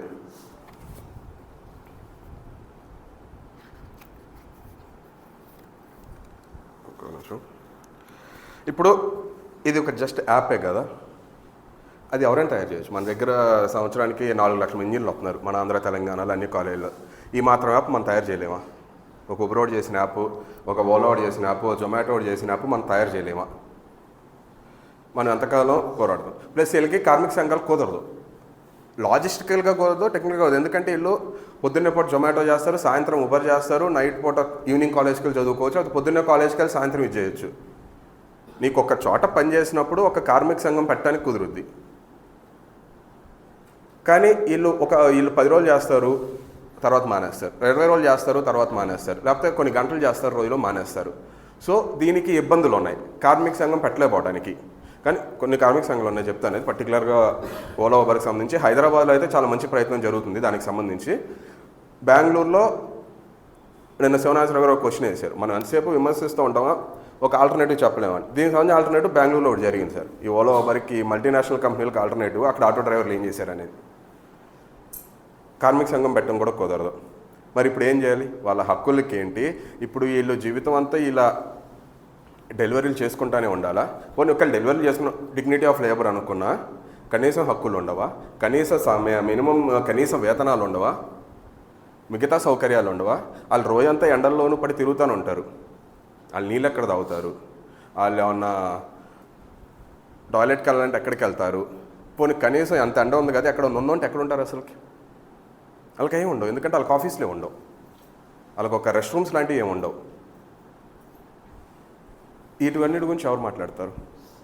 వీటి బేసిస్ మీదే ఈ జొమాటో స్విగ్గీలు అనే మీరు కుదిరితే కనుక జ్విగాటో అని సినిమా ఉంటుంది. నందిత హక్సర్ గారి కూతురు ఎవరు ఆవిడ తీసింది చూడండి. ఒక ఇద్దరు డెలివరీ బాయ్ను ఒక డెలివరీ బాయ్ను మొత్తం ఫాలో అయ్యి వాళ్ళ జీవితాన్ని సెల్యులాయిడ్ మీద చూపించడం అది జ్విగాటో అనే సినిమా. అంతే చెప్పినా కూడా at the end of the day the power of celluloid is power of celluloid. చూస్తే అది వేరుగా ఉంటుంది ఇంపాక్ట్, అదొకటి చూడొచ్చు. మరి ఇప్పుడు బేసిక్గా ఏం చేయొచ్చు, ఇది డెలివరీ బాయ్ సంబంధించి ఇందాక ఓలా ఊబర్ చెప్పుకున్నట్టు అక్కడేం చేయాలి? ఫస్ట్ థింగ్ జొమాటో స్విగ్గీకి సంబంధించి ఒక డిమాండ్ మనం గట్టిగా పెట్టవచ్చు, very basic demand, floor wage. ఒక మినిమం ఫ్లోర్ వేజ్ ఉండాలి వాళ్ళకి. దానిపైన ఎన్ని డెలివరీలు చేస్తే డెలివరీకి ఎంత విత్ అ మ్యూచువల్ అగ్రిమెంట్. ఈ డెలివరీ ఛార్జెస్ అనే కంపెనీ ఏకపక్షంగా నిర్ణయించినాయి, ఎప్పుడు ఎవరితో మాట్లాడలేదు. వాళ్ళు ఏకపక్షంగా దీపేందర్ గోయల్, భావిష్ అగర్వాల్ వీళ్ళంతా కూర్చుని వాళ్ళ టెక్ టీమ్తో కూర్చుని ఏకపక్షంగా డిసైడ్ చేసినాయి. అలా కాకుండా ఒక ఫ్లోర్ వేజ్ ఉండాలి, కిలోమీటర్కి ఎంత అనేది వీళ్ళకి రేపు యూనియన్ పెట్టుకోగలిగితే వాళ్ళతో కూర్చొని డిసైడ్ చేయగలగాలి. చాలా బేసిక్ డిమాండ్ ఇది. ఇది మనం కొత్తగా చెప్తుంది కూడా కాదు. మనం బయట కార్ సర్వీసులు చూసుకుంటే కార్ సర్వీస్లో ఉన్న ప్రాసెస్ ఇది. మనకు బయట అక్కడ క్యాబ్ మాట్లాడుకుంటే ఏ డ్రైవర్ని అని అడగని చెప్తారు. వాళ్ళకి ఒక బేసిక్ వేజ్ ఉంటుంది నెలకి. దానిపైన ప్రతి దీనికి ఉంటుంది, ఆల్రెడీ ఉంది అది. ప్రతి ఫ్లోర్ వేజ్ ఉండి దానిపైన ప్రతి దానికి ఒకటి ఉంటుంది వాళ్ళకి, కార్ డ్రైవర్లకి. కనీసం బేసిక్ అటువంటిది పెట్టవచ్చు ఇక్కడ. ఇప్పుడు దీనికి సంబంధించి మనం ఇది కొన్ని చోట్ల ఇప్పుడు మనకి హైదరాబాద్ ఇందా చెప్పా కదా, హైదరాబాద్ బెంగళూరు 200 చెప్తా, బెంగళూరులో ఏం జరుగుతుందో చెప్తా. ఇది ఒక యాపే కదా, యాప్ ఎవరైనా డెవలప్ చేయగలరు. మన భారతదేశం యూఎస్పీఏ సాఫ్ట్వేర్ కూలీని సప్లై చేయడం. మనకంత సాఫ్ట్వేర్ ఉంది. బెంగళూరులో చేశారు. బెంగళూరు ఆటో డ్రైవర్లు ఇనఫ్ ఈజ్ ఇనఫ్, మాకు వల్ల కావట్లేదు నీతో అని చెప్పి ఒక ప్రైవేట్ సంస్థతో కుదుర్చుకుని నమ్మ యాత్ర అని యాప్ స్టార్ట్ చేశారు. ఇంతకుముందు ఎలా ఉండేది, కమిషన్ సిస్టమ్. ఆడికి ఒక రైడ్ వచ్చిందంటే ఆల్మోస్ట్ 30 to 40% కంపెనీ ఊబర్ వాడికే ఇవ్వాలి, ఓలా వాడికే ఇవ్వాలి. 30 to 40% ఆడు ఊబర్ ఓలాకి ఇవ్వాలంటే ఆడు ఆ 30-40% మనం ఇవ్వాలి కదా, డ్రైవర్ ఇవ్వలేడు కదా, మనం ఇవ్వాలి కదా. సో నమ్మ యాత్రిలో పర్టికులర్గా బెంగళూరు ఆటో డ్రైవర్లు అందరూ కలిసిగట్టుగా జస్పే అని ఇంకో కంపెనీతో కూర్చుని నమ్మ యాత్రి కొత్త యాప్ టైప్ చేసుకున్నారు. ఆ యాప్ ప్రకారం కమిషన్ ఉండదు, నెలకి 100 రూపాయలు సబ్స్క్రిప్షన్ ఉంటుంది డ్రైవర్కి. ఆ 100 రూపాయల సబ్స్క్రిప్షన్ ఉంటే ఎన్ని రైడ్లైనా చేసుకోవచ్చు డ్రైవరు, ఎన్ని రైడ్లైనా చేసుకోవచ్చు 100 రూపాయలకి. ఊబర్ లాంటి ఒక మల్టీనేషనల్ థౌజండ్స్ ఆఫ్ క్రోర్స్ కంపెనీని పెద్దగా చదువు లేని బెంగళూరు డ్రైవర్లు ఓడించారు. ఇప్పుడు ఊబర్ కూడా అదే మోడల్కి వచ్చింది, కమిషన్ తీసేసి సబ్స్క్రిప్షన్ మోడల్కి వచ్చింది. రోజుకి 25 రూపాయలు కడితే ఆటో వాళ్ళు ఎన్ని రైడ్లైనా చేసుకోవచ్చు, మాకేం కమిషన్ ఇవ్వాల్సిన పని లేదు. ఊబర్ ఆడి దగ్గర స్టాన్ఫోర్డ్ బిజినెస్ స్కూల్లో, హార్వర్డ్ బిజినెస్ స్కూల్లో చదివిన వాళ్ళు ఉంటారు. కన్నడ తప్ప ఇంకో భాష రాని బెంగళూరు ఆటో డ్రైవర్లు ఆడికి ఇచ్చిన దెబ్బకి ఇప్పుడు ఊరోడు కూడా ఇదే ప్రాసెస్ ఫాలో అవ్వాల్సి వచ్చింది. ఇప్పుడు ఊబర్, ర్యాపిడో, ఓలా కూడా కమిషన్ మోడల్ తీసేసి సబ్స్క్రిప్షన్ మోడల్కి వచ్చినాయి. ఇది ఉన్నదానికంటే చాలా బెటర్ ఇప్పుడున్న కమిషన్ మోడల్ కంటే. ఇంకోటి హైదరాబాద్లో ఇప్పుడు Ola Uber taxi drivers union అని ఒకటి ఉంది. వాళ్ళు చాలా ఇన్నోవేటివ్గా చేస్తున్నారు. వాళ్ళు ఏం చేస్తారంటే మొత్తం అందరూ కూడబలుక్కుని రైడ్లు ఆపేయడం. ఇప్పుడు హైదరాబాద్, బెంగళూరులో చోట్ల ఈ రైడ్లు లేకపోతే ఒక రకంగా జనజీవనం స్తంభించిపోద్ది. ఊబరు నమ్మయాత్రి లైన్కి వచ్చిందంటే కారణం ఊబర్ కానీ వీళ్ళకి కానీ ఎక్కువ బిజినెస్ బెంగళూరులో జరుగుద్ది. కాబట్టి అక్కడ వాళ్ళ బిజినెస్ మొత్తం నమ్మయాత్రి తీసేసుకుంటుంది. కాబట్టి సచ్చినట్టు వాళ్ళు కూడా నమ్మయాత్రి మోడల్ ఫాలో అవ్వాల్సి వచ్చింది. అది బెంగళూరులో జరిగింది. అక్కడ యాక్చువల్గా చెప్పుకుంటే జరగాల్సిందే. అక్కడ మేము కమ్యూనిస్టులో అని చెప్పుకునే కేరళలో వాళ్ళు చేయలేరు, ఎంత చిన్న యాప్ కానీ వాళ్ళు చేశారు. అది 2 సంవత్సరాలు ముగిసారు. కేరళ సవారీ అని చెప్పి చేశారు. ఎవరు వాళ్ళ దాన్ని, ఆటో డ్రైవర్లు వాళ్ళ, క్యాబ్ డ్రైవర్లు వాళ్ళ, ప్యాసింజర్లు వాళ్ళ. ఒక భారతదేశ పెట్టుబడిదారి వ్యవస్థకి ఒక ఇదైన బెంగళూరులో కన్నడ తప్ప ఇంకో భాష రాని ఆటో డ్రైవర్లు చేసింది కమ్యూనిస్ట్ పార్టీలు చేయలేకపోయినాయి. చెప్తున్నా పరిస్థితి ఎలా ఉందనేది. ఈ ఓలా ఊబర్కి వచ్చిన తర్వాత హైదరాబాద్లో ఏం చేస్తున్నారు, చాలా ఇన్నోవేటివ్గా మొత్తం క్యాబ్ డ్రైవర్లు కానీ ఒకే పర్టికులర్ క్యాబ్ డ్రైవర్లు మాట్లాడుకుని వేసవకాలంలో ఏసీ వేయరాళ్ళు. వేసవకాలంలో ఏసీ అయిపోతే బతకలేరు ఎవరు. హైదరాబాద్ ఎండలో కానీ ఆ కారులో తిరుగుతా మేము వేయకపోతే బుక్ చేయరు ఎవరు. బుక్ చేయకపోతే నష్టం ప్యాసింజర్లకి, ఆ కంపెనీ బ్రాండ్ వాల్యూకి. నో ఏసీ క్యాంపెయిన్ సమ్మర్లో. మిగతా రోజులు ఏం చేస్తారంటే సమ్మర్ కాని రోజుల్లో మొత్తం యాప్ ఆపేస్తారు వాళ్ళు, ఎవరికి రైడ్లు దొరకవు. సాయంత్రం మీరు ఎప్పుడైనా చూడండి, సాయంత్రం 5 తర్వాత సింఫనీ మెట్రో ఉంటుంది, రాయదుర్గం మెట్రో, అక్కడ చూస్తే అసలుకి పరిస్థితి, అక్కడ ఎవరు కదలకపోతే కనుక హైదరాబాద్ కూడా it comes to standstill. వీళ్ళకున్న బార్గెనింగ్ పవర్, వీళ్ళకి యూనియన్ లేదు. హైదరాబాద్లో ఒకరుగా పెట్టుకుని యూనియన్ ఏది వాళ్ళు చేస్తున్నారు. ఇది ఇక్కడంతా కూడా లెఫ్ట్ పార్టీ సంఘాలు ఎక్కడా లేవు, వీళ్ళంతా సొంతంగా చేసుకుంది. ఎక్కడ లెఫ్ట్ పార్టీ సంఘాలు లేవు. వీళ్ళంతా క్యాబ్ డ్రైవర్, మళ్ళీ వీళ్ళకి కూడా హైదరాబాద్ క్యాబ్ డ్రైవర్లు ఎక్కువ మంది ముస్లింలు ఉంటారు. వాళ్ళకి ఆ దక్కని తప్ప ఇంకో భాష రాదు. అటు కన్నడ ఇంకో భాష రాని వాళ్ళు చేసింది, దక్కని తప్ప ఇంకో భాష రాని వాళ్ళు చేసింది. మిగతా సంఘాలు ఎందుకు చేయలేకపోతున్నాయి అనేది ప్రశ్న. అది మనకు ప్రశ్న. మనం లెఫ్ట్గా భావిస్తాం కాబట్టి అది మనకు కూడా ఒక ప్రశ్న. ఇక్కడ వీఆర్ ఆల్సో, మనం కూడా ఎప్పుడు వాళ్ళని అప్రోచ్ అవ్వలేదు ఈ విషయాల గురించి. వీళ్ళ గురించి సేవన చేయవచ్చా, మనం ఏ విధంగా చేయవచ్చు, వాళ్ళ క్యాంపెయిన్కి మనం ఏ విధంగా మద్దతు ఇవ్వచ్చు, విషయాలు తెలుసుకుని మనం ఇది కొంచెం చేయగలిగితే వాళ్ళకి హెల్ప్ అయినట్టు ఉంటుంది. మనకు కూడా ఈ విషయాలు కొంచెం ఎక్కువగా అర్థమవుతాయి. దాని తర్వాత ఇంకో చిన్న విషయం చెప్పి నెక్స్ట్ ఇండియన్ ఎకానమీకి వెళ్ళిపోతా. ఫోన్పే, జీపే ఉన్నాయి. మనం రూపాయి కట్టగానే డబ్బులు ఎలా ట్రాన్స్ఫర్ చేస్తున్నాం, వాళ్ళు మనకు డబ్బులు ఎలా ట్రాన్స్ఫర్ చేస్తున్నారు. ఒక సేయింగ్ ఉంటుంది, when the product is free you are the product అని. ఫేస్బుక్, ట్విట్టర్, ఇన్స్టాగ్రామ్ అంటే అవన్నీ ఫ్రీ. వాళ్ళు మనల్ని నమ్ముతున్నారు, మనల్ని అడ్వర్టైజర్స్కి అమ్ముతారు వాళ్ళు. మన దగ్గర మన ప్రతి డీటెయిల్ ఫేస్బుక్ దగ్గర ఉంటుంది. మనం ఎక్కడ ఉన్నాం, ఏం చేస్తున్నాం, మన ఇష్టాలు ఏంటి, మనం ఎవరితో మాట్లాడుతున్నాం, మనం ఎవరిని ఇష్టపడుతున్నాం, అన్నీ వాళ్ళ దగ్గర ఉంటాయి. అది అడ్వర్టైజర్స్కి అమ్ముతారు. అది ట్విట్టర్ అయినా అంతే, ఫేస్బుక్ అయినా అంతే, ఇన్స్టాగ్రామ్ అయినా అంతే. ఫోన్పే, జీపే, క్రెడిట్ ఇలాంటివి చేసేది కూడా అదే. వాళ్ళు మనం చేసే ట్రాన్సాక్షన్స్, ఎంత ట్రాన్సాక్షన్ చేస్తున్నాం అంటే, వీడి ఆర్థిక స్థితి అంతా ఎవరెవరికి చేస్తున్నాడు అంటే, వీడు రోజువారీ పని ఏంటి అనేది వాళ్ళ ఆల్గరిథం తెలుసుకుని మనకు అమ్ముతూ ఉంటారు. మీరు ఫోన్పే చూడండి, మా దగ్గర ఇన్సూరెన్స్ కొనండి, మా దగ్గర టికెట్లు కొనండి, మా దగ్గర ఏ చేయండి అని ఫోన్పే మొత్తం రకరకాల సర్వీసెస్ ఉంటాయి. అయ్యి మనకు క్రాస్ సెల్లింగ్ అంటారు దాన్ని. అయ్యి మనకు అమ్మటం ద్వారా ఫోన్పే వాడికి రెవెన్యూ వస్తుంది. కానీ వాడికి రెవెన్యూ రావట్లేదు ఇప్పటికి. ఆడ వెనకాల అమెజాన్ ఉంది కాబట్టి ఆడ ఎన్ని డబ్బులైనా పెడుతున్నాడు. జీపే వెనకాల గూగుల్ ఉంది కాబట్టి ఆడ ఎన్ని డబ్బులైనా పెడుతున్నాడు. అది మనకు ఫ్రీగా వచ్చింది అని మనం అనుకుంటాం, కానీ ఆడు మనకు అమ్మే ప్రయత్నాలన్నీ చేస్తున్నాడు. ఇన్సూరెన్స్ దగ్గర నుంచి, టికెట్ల దగ్గర నుంచి అన్నీ. సరే, దీంతో మనకి పెద్ద పట్టింపు లేదు, జస్ట్ ఇన్ఫర్మేషన్ కోసం చెప్పాను. ఇప్పుడు దీని నుంచి at go back Indian economy. ఇప్పుడు 1 కోటి మంది దాదాపు యువకులు ఉంటారు. ఇంకో చిన్న ఉదాహరణ చెప్తా. ఒకసారి నేను విజయవాడలో ర్యాపిడో ఎక్కాను. మామూలు మాటల్లో వచ్చింది, అన్న నేను ఇంతకుముందు ఆరెంజ్ ట్రావెల్స్ అని, మన తెలుగు రాష్ట్రాల్లో చాలా పెద్ద ట్రావెల్స్, ఆరెంజ్ ట్రావెల్స్లో చేసేవాడిని, నన్ను కొంచెం 6 నెలలు పక్కన అన్నారు, అందుకే ర్యాపిడో తోలుతున్నాను అన్నాడు. ఎందుకన్నా ఏమైందంటే, ఆరెంజ్ ట్రావెల్స్ వాళ్ళు 4 గంటల్లో హైదరాబాద్ నుంచి విజయవాడ తీసుకొచ్చేయాలంట. లేకపోతే కస్టమర్స్ నెగిటివ్ రేటింగ్ ఇస్తారన్న. నాకు నా జీవితం అంతా 4 నక్షత్ర గుర్తుల మీద ఆధారపడి ఉంది. అక్కడ కనుక 3 కన్నా తక్కువ వచ్చిందంటే మేము భరించను, కాబట్టి నేను 4 గంటలు తీసుకొచ్చేయాలి. ఒకసారి అలా తీసుకొచ్చే ప్రయత్నంలో నార్కెట్పల్లి దగ్గర ఒక కారు అడ్డంగా తిప్పాడు, ఆయన గుద్దాడు, చచ్చిపోయాడు. నన్ను తీశారు, నీ కేసు క్లోజ్ చేసుకుని తిరిగి వచ్చి జాయిన్ అవ్వమన్నారు. కేవలం ఆ నక్షత్రాలు, 4 నక్షత్రాలు, ఎవరు 4 నక్షత్రాల మీద గుద్దుతాడో దాన్ని బట్టి నా జీవితం ఇదే చెప్పాడు. ఇదంతా కూడా టెక్నాలజీ మనం మంచిగా కూడా వినియోగించుకోవచ్చు, కానీ టెక్నాలజీ ఇస్ వెరీ వెరీ ఏమంటారు, త్రోట్ హిడెన్. అంటే అసలు పని చేసే వాళ్ళకి తెలియకుండా ఎలా నడుస్తున్నాయి, పని చేసే వాళ్ళకే తెలియకుండా how are they running this entire algorithms and everything అనేది. దాన్ని డెమోక్రటైజ్ చేయడం అలా అనేది నాకంత టెక్నాలజీ అవగాహన లేదు కాబట్టి నేను చెప్పలేను, జస్ట్ చెప్తున్నా.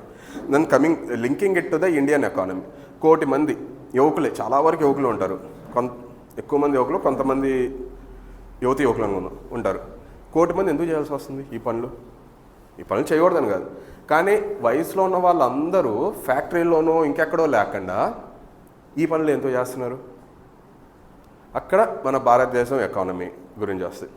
ఇప్పుడు నేను ఫస్ట్ యాక్చువల్గా పీపీటీ అనుకున్నా, కానీ పీపీటీ ఎంత నెంబర్లు ఉంటాయి అది నాకే గందరగోళంగా ఉంటుంది. సో దానికన్నా నెరేటివ్గానే బెటర్ అని.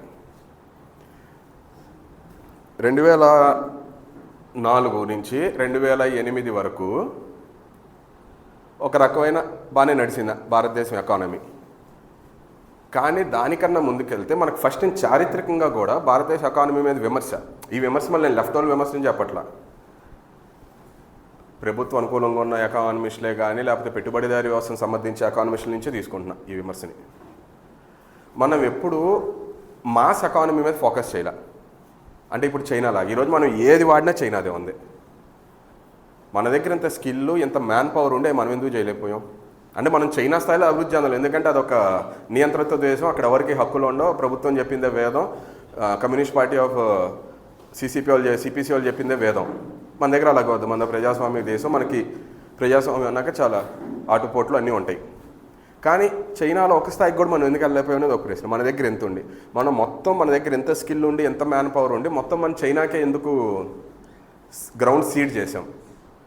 ఇక్కడ నెహ్రూ గారు మనం అందరం ఆధునిక దేవాలయం నిర్మించాడనే ఒక మంచి పేరు ఉంది, మంచిదే. కానీ నెహ్రూ చేసిన తప్పిదాలు అదొకటి. ఆయన అన్ని పెద్ద భారీ స్థాయి పరిశ్రమల మీద ఫోకస్ పెట్టాడు. ఒక బొకారో స్టీల్ ప్లాంట్ అని, ఒక డ్యామ్ అని, భారీ స్థాయి పరిశ్రమలు ఎప్పుడూ ఎంప్లాయ్మెంట్ తక్కువ ఉంటుంది. ఎప్పుడైనా ఎంప్లాయ్మెంట్ ఎక్కువ ఉండేది చిన్న మధ్య తరహా పరిశ్రమల్లోనే. దాని మీద ఎప్పుడూ ఫోకస్ పెట్టాలి మనం. మన కాస్తో కూస్తో అడ్వాంటేజ్ ఉన్న చిన్న మధ్యతర పరిశ్రమలు టెక్స్టైల్స్, అది కూడా కేవలం తమిళనాడు ఒక రంగ దేశానికి మోడల్ స్టేట్ అవడానికి కారణం వాళ్ళు దీని మీద పెట్టిన ఫోకస్. చిన్న మధ్యతర పరిశ్రమలు. మీకు చెన్నైలో ఎక్కడ సాఫ్ట్వేర్ లేదు, తమిళనాడు సాఫ్ట్వేర్ లేదు చెన్నైలో. కానీ సాఫ్ట్వేర్ ఉన్న కర్ణాటక కన్నా, సాఫ్ట్వేర్ ఉన్న తెలంగాణ కన్నా, సాఫ్ట్వేర్ ఉన్న హర్యానా గుర్గావ్ కన్నా అభివృద్ధి చెందిన రాష్ట్రం తమిళనాడు అన్ని విధాలుగా. ఆర్థిక పరంగా, హ్యూమన్ ఇండికేటర్స్ పరంగా, దానికి పొలిటికల్ రీజన్స్ ఉన్నాయి, ద్రవిడియన్ ఉద్యమం అదంతా. కానీ ఆర్థికంగా తీసుకున్నా కూడా హర్యానా కన్నా, తెలంగాణ కన్నా, కర్ణాటక కన్నా ఆర్థికంగా కూడా అభివృద్ధి చెందిన రాష్ట్రం తమిళనాడు. ఎందుకంటే అక్కడ ఎంప్లాయ్మెంట్ క్రియేషన్ అనేది జరిగింది. కోయంబత్తూర్ అంతా టెక్స్టైల్ బెల్టు, మద్రాస్ అంతా ఆటోమొబైల్ పార్ట్స్ బెల్టు, కొంచెం కనీసం ఉన్న దాంట్లో. మన ఆంధ్రప్రదేశ్ అంతా ఏం చేశారు? ఈరోజు చంద్రబాబు నాయుడు పుట్టినరోజు అంట. మొత్తం అంతా హైదరాబాద్లో హైటెక్ సిటీ. చిన్నప్పుడు సినిమాల్లో చార్మినార్ చూపించేవాళ్ళు, హైటెక్ సిటీ చూపించేవాళ్ళు. అది తప్ప ఇంకేం లేనట్టు హైదరాబాద్లో. ఆ హైటెక్ సిటీ ఒకటి, ఆ గచ్చిబౌలి, ఆ మాదాపూరు, ఆ కొండాపూరు, మణికొండ, అంతే. దాని దాటి బయటకు వస్తే తెలంగాణలో ఏమీ లేదు. ఇప్పుడున్న తెలంగాణలో కూడా హైదరాబాద్ నగరం దాటి వస్తే ఏమీ లేదు తెలంగాణలో. కానీ తమిళనాడు అలాగా ఒక మద్రాసు ఉంటుంది, అటు కోయంబత్తూరు పశ్చిమ ప్రాంతం, కోయంబత్తూరు, సేలం ఉంటుంది. వాళ్ళు చేసుకోగలిగారు అలా. దానికి జస్ట్ కావాల్సిన పొలిటికల్ విల్ అంతే, ప్రజల నుంచి ఒత్తిడి. అదేమి పెద్ద చేయలేనిది ఏం కాదు. ఇది లేకపోవటం వల్ల ఉద్యోగ సమస్య అనేది చాలా తీవ్రతరమైంది. ఏ ఉద్యోగాలు లేనప్పుడు ఏం చేస్తారు? ఇలాంటివి ఏదో ఒకటి చేస్తూనే ఉండాలి. మనం మ్యానుఫ్యాక్చరింగ్ మీద ఎంతో ఫోకస్ పెట్టలేకపోయాం. చిన్న స్థాయి మధ్య నిన్న డిస్కషన్ వచ్చింది, టీసీఎస్కి 99 పైసలకి ఇచ్చారని. మా నూజివీడు, మా ఊరు పక్కన మలవాళ్ళ ఇండస్ట్రియల్ ఎస్టేట్ అని ఉంటుంది, అది ఎంఎస్ఎంఈ పార్క్. అక్కడ మధ్య తరహా పారిశ్రామికవేత్తలకు ఎకరం 20 లక్షలు అమ్మారు. అసలు ఉద్యోగాలకి ఇచ్చే వాళ్ళకి ఎకరం 20 లక్షలు అమ్మి పెద్దగా ఉద్యోగాలు ఇవ్వని టీసీఎస్కి 99 పైసలకి ఇచ్చావు. ఎంప్లాయ్మెంట్ క్రియేట్ చేసేది వాళ్ళు, చిన్న మధ్య పరిశ్రమలు. వాళ్ళకి 20 లక్షలకు అమ్ము ఎకరం, వీడికి మాత్రం 99 సెంట్కి ఇవ్వు. టీసీఎస్ యాన్యువల్ లాభం 48,000 కోట్లు. మధ్యతర పరిశ్రమ వాడికి కనీసం 48 కోట్లు కూడా ఉండదు లాభం. ప్లస్ ఇక్కడ ఇంకో న్యాయానికి సంబంధించిన విషయం ఉంది. చిన్న కంపెనీల్లో కంపెనీ ఆదాయంలో ఎక్కువ భాగం కార్మికులకి వెళ్తుంది. మనం శ్రామికులు యాజమాన్యం అనుకుంటే చిన్న మధ్యతర పరిశ్రమల్లో ఎక్కువ ఆదాయం కార్మికులకు వెళ్తుంది. పెద్ద కంపెనీల్లో ఆదాయంలో ఎక్కువ భాగం యాజమాన్యానికి వెళ్తుంది. అదో పాయింట్ ఉంది. మనం ఎప్పుడైనా చిన్న తరహా మధ్య తరహా చిన్న మధ్య తరహా కంపెనీలను అభివృద్ధి చేసుకుంటూ వెళ్తే మన దగ్గర లేని స్కిల్ లేదు, మన దగ్గర లేని మ్యాన్ పవర్ లేదు. ఇక ఈ స్టార్టప్స్ అంటారు, ఇవన్నీ అంతా హడావిడి. ఇందాక వల్లి గారు చెప్పినట్టు మన వాణిజ్య శాఖ మంత్రి చెప్పాడు, మనం ఏం చేస్తున్నాం అసలు. కానీ ఈ అంతసేపు స్విగ్గీ, జొమాటో డెలివరీ ఉద్యోగాలని అంతకుమించి మీరు ఏం చేయలేరని స్టార్టప్ ఫౌండర్స్ని అడిగాడు. ఎందుకంటే మన వాళ్ళు అంతకన్నా నేను చేయరు. ఎందుకంటే మనది ఒక రకంగా ఈ north Indian mercantile community mind set. అది కాస్త కూస్తే దక్షిణ భారతదేశం మేలు. కానీ దక్షిణ భారతదేశంలో కూడా ఏమైంది, ముఖ్యంగా తెలుగు రాష్ట్రాల్లో 1986లో బాలోపల్ ఈపీడబ్ల్యూలో ఒక 2 వ్యాసాలు రాశాడు, ideology of the provincial property classes అని. అంటే ఇక్కడ శూద్ర అగ్రకులాల్లో వ్యవసాయంలో వచ్చిన మిగులు ద్వారా పైకి వచ్చిన కులాలు. ఇప్పుడు మనం ఉన్న ప్రాంతంలో చూసుకుంటే కాపులు, మాయేపు వెళ్తే కమ్మాళ్ళు, మిగతా నెల్లూరు ఆ సైడ్ వెళ్తే రెడ్లు. మన తెలుగు రాష్ట్రాల్లో ఏం చేశారు, చాలా బ్యూటిఫుల్గా ఎక్స్ప్లెయిన్ చేస్తాడు బాలగోపాల్ అందులో. ఆయన 86లో రాసింది ఇప్పుడు చాలామంది ఇప్పుడు చెప్తున్నారు. వీళ్ళంతా వ్యవసాయంలో వచ్చిన పెట్టుబడిని తీసుకెళ్ళి సినిమా ఇండస్ట్రీలోను వీటిలోను పెట్టారు. మ్యానుఫ్యాక్చరింగ్లో పెట్టాల. చాలా కొంతమంది మ్యానుఫ్యాక్చరింగ్లో పెట్టారు. అదే మనకి జిడిమెట్ల ఐడిపిఎల్, బాలానగరు, అక్కడ విశాఖపట్నంలో కొంచెం కేంద్ర రంగ సంస్థలు ఉండడం వల్ల కొన్ని డౌన్ స్ట్రీమ్ ఇండస్ట్రీస్ వచ్చినాయి. కానీ ఒక పెద్ద సంస్థను అనుకుని డౌన్ స్ట్రీమ్ ఇండస్ట్రీస్ రావటం ఒక అయితే, అటువంటి ఇండస్ట్రీలు క్రియేట్ చేయడం ఇంకో ముఖ్యమైన భాగం. అందుకే మనం ఇప్పుడు కొంతమంది అడిగారు, మనం బీపీసీఎల్ రేపు మొన్న ఫ్యాక్ట్ ఫైండింగ్కి వెళ్ళి వచ్చి మనం డీటెయిల్ స్టేట్మెంట్ ఇచ్చాం, బీపీసీఎల్ ఫ్యాక్టరీని ఎందుకు వ్యతిరేకిస్తున్నారు మీరని. బీపీసీఎల్ ఫ్యాక్టరీకి పెట్టుబడిలో 75% రాష్ట్ర ప్రభుత్వం సమకూరుస్తుంది సబ్సిడీల ద్వారా. అన్నీ సమకూర్చిన తర్వాత బీపీసీఎల్ ఉద్యోగాలు 1200, 1300. మీ ఏ రిఫైనరీ అని తీసుకోండి భారతదేశంలో 1500 మించి అక్కడ ఉద్యోగాలు లేవు రిఫైనరీలో. నువ్వు పెట్టే 1000 కోట్లకి నీకు ఉద్యోగానికంటే నీకు కనీసం 10 కోట్లకు ఒక ఉద్యోగం. అదే 10 కోట్లు చిన్న మధ్య తరహా పరిశ్రమలు పెడితే ఎన్ని ఉద్యోగాలు వస్తాయి? ఇది భావజాలానికి సంబంధించిన ప్రశ్న కూడా. అందరికీ టీసీఎస్ఏ కావాలి, గ్లాసీ బిల్డింగ్స్ కావాలి, గ్లాస్ బిల్డింగ్స్ కావాలి. ఆ గ్లాస్ బిల్డింగ్స్ ఇంకో మూర్ఖత్వం. మనలాంటి అండదేశంలో గ్లాస్ బిల్డింగ్స్ ఎందుకు కడతారు అసలుకి అని మనం అంటే దీన్ని చెప్పేదానికి the point I'm coming to, ఇది కేవలం దీని గురించే కన్నా భావజాల పరంగా కూడా మనం వీ హ్యావ్ టు ఆర్గ్యూ. పరిశ్రమ ఒక ఉద్దేశం ఉద్యోగాలు ఇవ్వటం. నేను పూర్తిగా పెట్టుబడిదారి పరిభాషలో మాట్లాడుతున్నాను, అసలు లెఫ్ట్ కూడా కాదు ఇక్కడ. పరిశ్రమకు ఉద్దేశం ఉద్యోగాలు ఇవ్వటం. ఉద్యోగాలే ఉన్నప్పుడు ఆ పరిశ్రమలు ఎందుకు? ఎటువంటి పరిశ్రమలు మనం ఆహ్వానిస్తున్నాం, ఎటువంటి పరిశ్రమలు పెట్టమంటున్నాం మనం? టీసీఎస్కి ఇవ్వు, ఆ మార్కెట్ రేట్ బట్టి ఇవ్వు. ఆ ఇచ్చింది కూడా ఎన్ని ఉద్యోగాలు ఇస్తావు అనే దానికి లంకె పెట్టివు. 10,000 ఉద్యోగాల, 20,000 ఉద్యోగాల లంకె పెట్టివు దానికి. ఎవరికి ఇచ్చినా కూడా నువ్వు ఒక చిన్న పారిశ్రామికవేత్త దగ్గర ఎకరానికి 20 లక్షలు తీసుకున్నప్పుడు టీసీఎస్ వాడి దగ్గర ఎకరానికి 20 కోట్లు కూడా తీసుకోవచ్చు. నేను అన్నట్టు we cannot let these things go. మనకు ఉద్యోగాలు కావాలి. ఇందాక సుధ గారు అన్నారు, how do we balance between employment and environment. మన దగ్గరికి ప్రశ్న ఇంకా చాలా జటిలమైంది, ఎందుకంటే విపరీతమైన నిరుద్యోగం ఉంది. స్టాక్ మార్కెట్లు ఈరోజు చూస్తే 2020 కోవిడ్ వచ్చిన తర్వాత నుంచి ఇప్పుడు ఈరోజు స్టాక్ మార్కెట్లో అకౌంట్లో ఉన్న వాళ్ళు 75% 2020 కోవిడ్ తర్వాత వచ్చిన వాళ్ళే. చాలా వరకు 35 to 40 ఏజ్ గ్రూప్ లోపలే. వాళ్ళకి ఉద్యోగాలు ఏం లేవు. స్టాక్ మార్కెట్లో ఏదో డబ్బులు సంపాదించుకుందామని పొద్దున్నే స్టాక్లో పెట్టుబడి పెట్టి సాయంత్రానికి అమ్మేస్తే ఎంతో కొంత డబ్బులు వస్తాయని. ఇవన్నీ చేయాల్సిన అవసరం ఏంటి అసలుకి? మీరు అక్కడే చూడండి, యంగ్స్టర్స్ని ఈరోజు చూడండి, అయితే బెట్టింగ్ లేకపోతే స్టాక్ మార్కెట్, అయితే బెట్టింగ్ లేకపోతే స్టాక్ మార్కెట్. అంతమంది బెట్టింగ్లో అప్పులు బాగా ఆత్మహత్యలు చేసుకున్నారు. వాటి అప్పులు తెచ్చడానికి లోన్ యాప్ల దగ్గర లోన్లు కేఎల్యూ మా దగ్గర కౌనర్ లక్ష్మీ యూనివర్సిటీ ఉంది, చాలా ప్రముఖ one of the very good institutes. అక్కడ చదువుకున్న పిల్లలు కూడా ఆత్మహత్యలు చేసుకున్న దాఖలాలు ఉన్నాయి విజయవాడలో. ఎందుకంటే వీటిలో పెట్టుకోవడం కోసం లోన్ యాప్ల దగ్గర డబ్బులు తీసుకుని ఆ లోన్ యాప్ దగ్గర రూపాయికి 10 రూపాయలు వడ్డీ కట్టలేక ఇంట్లో మొహం చూపించలేక. All this is also related to lack of employment. కొంచెం అంటే ఇప్పుడున్న రాష్ట్రాల్లో కొంచెం ఆంధ్రప్రదేశ్ పరిస్థితి కొంచెం మెరుగ్గా ఉందంటే ఇక్కడ వ్యవసాయం చాలా సమృద్ధిగా ఉంటుంది. ఇప్పుడు మనం ఉన్న ప్లేస్లో కానీ కొంచెం కృష్ణా జిల్లాలో కానీ వ్యవసాయం సమృద్ధిగా ఉంటుంది. కొంచెం హార్టికల్చర్ అనేది బాగా అభివృద్ధి చెందింది. రాయలసీమలో అనంతపురంలో కొంచెం, ఒంగోలు ప్రాంతంలో కొంచెం. కాబట్టి కాస్త కొంచెం స్టెబిలిటీ ఉన్నట్టు ఉంది. కానీ ఇది ఎంతకాలం ఉంటుంది అనేది కూడా ప్రశ్న. What you keep demanding is చిన్న ఎస్ఎంఈస్, చిన్న మధ్య తరహా పరిశ్రమలు. మనం ఈరోజు ప్రతిదీ ఈ ఫోన్ దగ్గర నుంచి ఆ బ్యాటరీ దగ్గర నుంచి అన్నీ మనం తయారు చేయలేము. చిన్న స్థాయి పరిశ్రమలు ఇవన్నీ మీరు చైనాలో చూసుకుంటే ఇవన్నీ కూడా చిన్న మధ్య తరహా పరిశ్రమలు తయారు చేసినాయి. అవన్నీ ఎక్కడ తయారు చేయలేము, మనం చాలా ఈజీగా తయారు చేయగలం. కాకపోతే ఏంటంటే ఇది సమాజంలో కూడా ఉంది. మనం పనిచేస్తే ఇన్ఫోసిస్, టీసీఎస్ లాంటి చోట్లే పనిచేయాలి, కానీ మ్యానుఫ్యాక్చరింగ్ ఇండస్ట్రీలో పని ఏంటని ప్రభుత్వం అలాగే ఉంది. దీన్ని how do we counter this అనేది I think we have to think about it. అంతే. Thank you.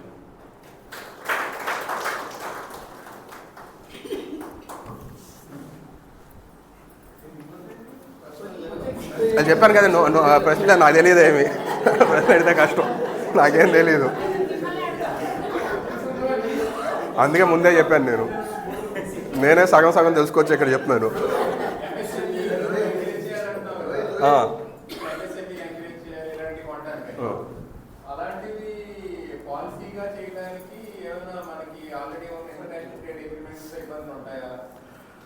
ఇంటర్నేషనల్ ట్రేడ్ అగ్రిమెంట్స్లో ఇబ్బంది ఉండవు, కానీ ఇంటర్నేషనల్ ట్రేడ్ అగ్రిమెంట్ దగ్గరకు వస్తే మనకేంటంటే అక్కడ సుంకాలు, టారిఫ్లు మాత్రం తక్కువ చేయాలని చెప్తారు. అందుకే ఇప్పుడు కొంచెం ఇండియన్ ప్రభుత్వాన్ని బీజేపీ ప్రభుత్వాన్ని కూడా ఈ విషయంలో కొంచెం మెచ్చుకోవాలి. వాళ్ళు కొంచెం గట్టిగానే నిలబడుతున్నారు ఇంటర్నేషనల్ టారిఫ్ అగ్రిమెంట్స్కి. మేము మా సుంకాలు తగ్గించమని, అదే మా సుంకాలని తగ్గించమని చెప్పి. ఎందుకంటే మనకి రైతులను తీసుకుంటే అమెరికాలో ప్రతి రైతుకి ఇచ్చే సబ్సిడీ కొన్ని లక్షల్లో ఉంటుంది. మన దగ్గర అంతా 6,000 ఇస్తున్నారు ప్రభుత్వం రైతుకి. ఆ ఫెర్టిలైజర్ సబ్సిడీ తగ్గించారు, అన్నీ ఎప్పుడో తగ్గించారు. సంవత్సరానికి 6,000 మొహాన్ని కడుతున్నారు. సో కొన్ని విషయంలో మాత్రం we have to keep demanding that టారిఫ్లు సుంకాలు దాంతో మాత్రం కొంచెం ఇబ్బంది ఉంటుంది. ఎందుకంటే మళ్ళీ సుంకాలు తగ్గిస్తే మళ్ళీ చైనా నుంచి కానీ వియత్నాం నుంచి కానీ వచ్చే ప్రొడక్ట్స్ అన్నీ ఇప్పుడు మన దగ్గర ఎంఎస్ఎంఎల్ పెట్టడానికి కూడా ఎవరు ఎందుకు ముందుకు రావట్లేదంటే మనం చైనా ప్రైస్తో మనం పోటీ పడలేమని. ఇక్కడ రూపాయి ఖర్చు అయ్యేది చైనాలో 10 పైసలకే ఖర్చు అవుతుంది. ఇది కొంచెం పాలసీ లెవెల్లో కూడా చూడాల్సిన అవసరం ఉంది. ఇక్కడ మళ్ళీ పెట్టుబడిదారుల్లోనే ఒక 2 క్యాంపులు ఉంటాయి. ఒక ఉదాహరణతో చెప్తా. సౌర విద్యుత్ తయారు చేయడానికి సౌర విద్యుత్ ప్యానల్స్ కావాలి. ఇప్పుడు ఇందులో 2 క్యాంపులు ఉన్నాయి. సౌర విద్యుత్ తయారు చేసేవాళ్ళు, ఆ సౌర విద్యుత్ పరికరాలు తయారు చేసేవాళ్ళు. సౌర విద్యుత్ పరికరాలు తయారు చేసేవాళ్ళు ఏమంటారు, చైనా నుంచి వచ్చే వాటి మీద సుంకాలు అధికంగా విధించాలంటారు. సౌర విద్యుత్ తయారు చేసేవాళ్ళు ఏమంటారు, వాటి మీద సుంకాలు ఉండకూడదు, ఎందుకంటే వాడికి అప్పుడు ముడిసరుకు చాలా చీప్గా వస్తుంది కాబట్టి. నన్ను అడిగితే రెండోడే కరెక్ట్ అంట. సౌర విద్యుత్ పరికరాలు తయారు చేసేవాడే కరెక్ట్ అంట. ఎందుకంటే at the end of the day goal ఏదైనా కూడా ఎంప్లాయ్మెంట్. గోల్ ఏదైనా సింపుల్ గోల్ ఎంప్లాయ్మెంట్. జీడిపిలు, గ్రోత్ రేట్లు. ఎందుకంటే నీకు ఒక్క కంపెనీ 100 కోట్లు సంపాదించినా జీడిపి అలాగే వెళ్తుంది, మిగతా 99 మంది అడుక్కుదన్నా జీడిపి అలాగే పెరుగుద్ది. ఈక్విటీ అందరికీ పూర్తి సమానత్వం కాకపోయినా ఎంతో కొంత సమానంగా వనరులు పంచిపెట్టడం అనేది that's the most important thing.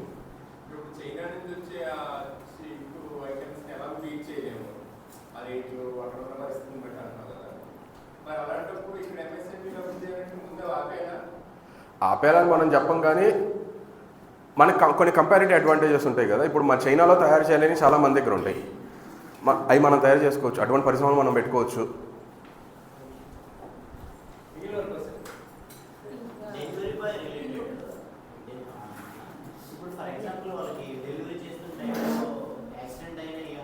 ఏముండదు.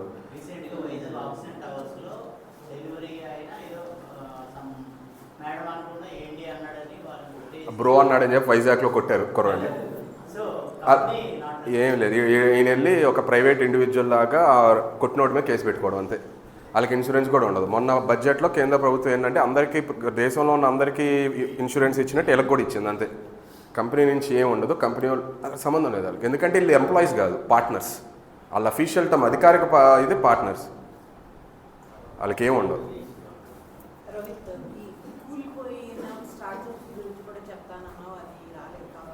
అంటే దానిపై సంబంధం లేదు కదా అని. అంటే చాలా స్టార్టప్స్ అదే మన దగ్గర ఏంటంటే ఏమన్నా సమస్య ఉండి ఆ సమస్యని కొంచెం మనం సృజనాత్మకంగా సాల్వ్ చేయగలిగే స్టార్టప్లు అయితే స్టార్టప్కి అర్థం ఉంది. కానీ ప్రతిదానికి ఒక స్టార్టప్ పెట్టుకుంటూ వెళ్తే, ఇప్పుడు మొన్న బ్లూ స్మార్ట్ అని ఒక బైజూస్, చాలామంది ఉంటారు పిల్లలు ఉన్న చాలామందికి బైజూస్ తెలుసు. వాడు బైజూ రవీంద్రన్, మలయాళీ. రైజు రవీంద్రన్ అన్నదమ్ములు. ఒక మ్యాథ్స్ టీచర్గా స్టార్ట్ అయ్యాడు ఆయన. అపారెంట్లీ చాలా very good person, very good teacher mathematics. ఈ కోచింగ్కి పిల్లలకి ఆయన స్టార్ టీచర్ అంటారు కదా, ఆయన స్టార్ టీచర్. ఆయన ఏం చేశాడు, బైజూస్ అనే సంస్థ పెట్టాడు. బైజూస్ సంస్థ ఏంటి, మన నారాయణ చైతన్యకి డిజిటల్ వెర్షన్ అంతే, జస్ట్ డిజిటల్ వెర్షన్. ఆల్రెడీ ఇక్కడ వీధికో నారాయణ, వీధికో చైతన్య, వీధికో కోట వెళ్తే అడుక్కొకటి అన్నీ ఉన్నాయి. నువ్వు దాన్ని టెక్నాలజికల్ తీసుకెళ్లాల్సిన పని ఏంటి అసలుకి? నువ్వేం ప్రాబ్లం సాల్వ్ చేస్తున్నావు అక్కడ? ఏమీ సాల్వ్ చేయట్లా. అది చేయకపోగా పిల్లల్ని స్మార్ట్ ఫోన్కి ఎడిక్ట్ చేసావు బైజూస్ పేరు మీద. మన ఆంధ్రప్రదేశ్లో కూడా చాలా పెద్ద గొడవైంది, బైజూ ట్యాబ్లు స్టూడెంట్స్కి ఇవ్వటానికి అని. అవసరం లేని వ్యవహారాలు ఇవన్నీ. ఆ బైజూస్ ఏమైంది, ఒకనొక టైంలో ప్రపంచవ్యాప్తంగా చాలా వాల్యూ ఉన్న సంస్థ అది. ఈరోజు దాని ఆస్తులన్నీ అమ్మేసిన రూపాయి కూడా రాదు, ఇంక అప్పులు ఉన్నాయి 100 కోట్లు. ఎందుకంటే అక్కడ సమస్య ఏం లేదు. సమస్య లేని దగ్గర నువ్వు వచ్చి ఒక కంపెనీ పెట్టి దాన్ని ఒక ఆకాశానికి ఎత్తి ఫ్రాడ్ చేసి, ఉదాహరణ జస్ట్ బై చేసి, ఇలాంటి చాలా ఉదాహరణలు ఉన్నాయి. ఇదంతా ఏంటంటే మనకి India is a growing country. 2004లో ఇండియా షైనింగ్ అనే ఒక క్యాంపెయిన్ ఉంది, అటువంటిదే ఇది. ఇప్పుడు మన ప్రస్తుత ముఖ్యమంత్రికి కూడా ఇది చాలా ఇష్టం ఇలాంటివి చెప్పుకోవడం. అందుకే ఇంటికి ఒక ఎంటర్ప్రెన్యూర్ తయారు చేస్తా అంటున్నాడు. ఇంటికి ఉద్యోగం ఇవ్వయ్యా నువ్వు ముందు ఎంటర్ప్రైన్ తర్వాత చేద్దుకనే కానీ ముందుకు ఎందుకు ఉద్యోగం ముందు నువ్వు ఉన్న కనీసం గవర్నమెంట్ బ్యాక్లాగ్ పోస్టులు ఫిల్ చేయి నువ్వు కనీసం మనం ఇది కూడా అడగట్లా పెరిగిన జనాభాకు తగ్గట్టు ప్రభుత్వ ఉద్యోగాలు పెంచమని కూడా అంటలా అసలు బ్యాక్లాగ్ పోస్టులు ఫిల్ చేయి నువ్వు ముందు గవర్నమెంట్ ఎంప్లాయ్మెంట్ పెరగాలి మాస్ ఎంప్లాయ్మెంట్ పెరగాలి అప్పుడే కాస్త ఏమన్నా తగ్గే అవకాశం ఉంటుంది ఉన్న పరిస్థితుల్లో we have to engage with especially this delivery workers if you can do something and ఈ గిగ్ వర్కర్స్తో వాళ్ళు ప్రయత్నాలు ఏదో చేస్తున్నారు what can we do thank you ఇన్ని క్వశ్చన్లు అడగండి కష్టమండి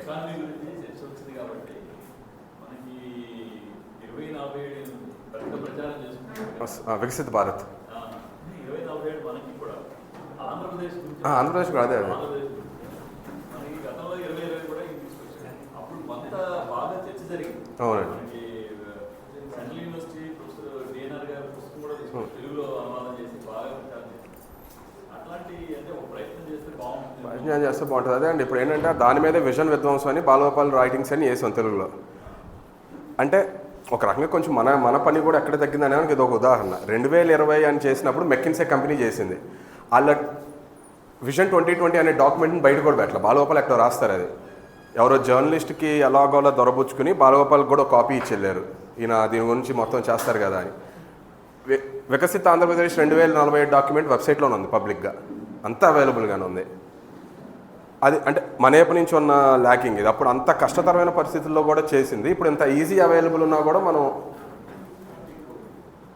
అది చేస్తే బాగానే ఉంటుంది కాకపోతే నేను జస్ట్ బ్రీఫ్గా చూసింది ఏంటంటే అయ్యే అప్పుడు 2020కి 100 రూపాయలు అంటే 2047కి 500 మార్చాడు అంతే దిగింది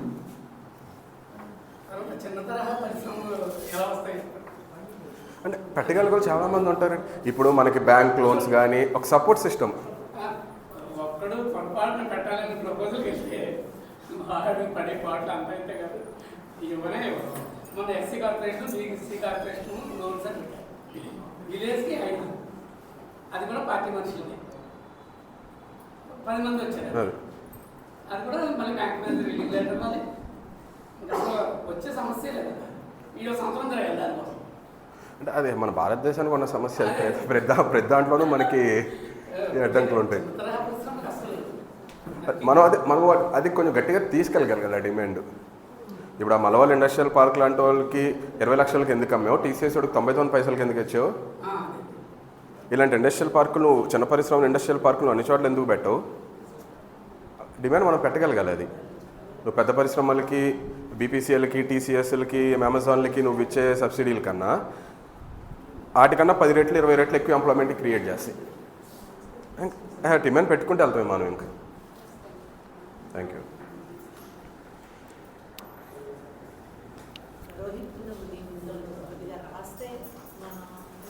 నాకు మరీ అంత నెగిటివ్గా ఏం అనిపించట్లేదు ఈ స్టార్టప్లో ఉన్న ఇది చూపించి దీనికి ఇలాంటి స్మాల్ స్కేల్వి చేయొచ్చు అని మనం స్టూడెంట్స్కి చెప్పవచ్చు కానండి నా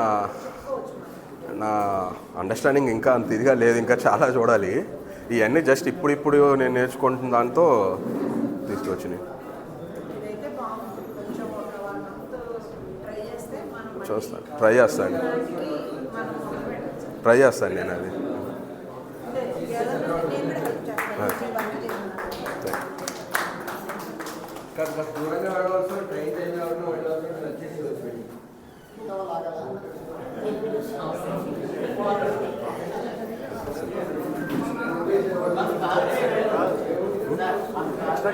ఇవన్నీ ఎక్స్ట్రా క్లాస్ ఏమైనా ఉందా లేదు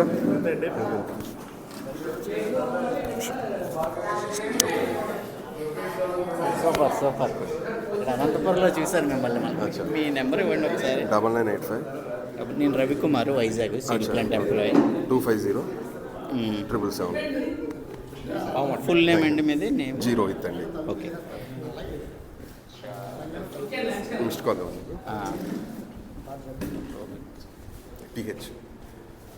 టీహెచ్ సౌత్ ఇండియా కదా ఓకే ఓ టీహెచ్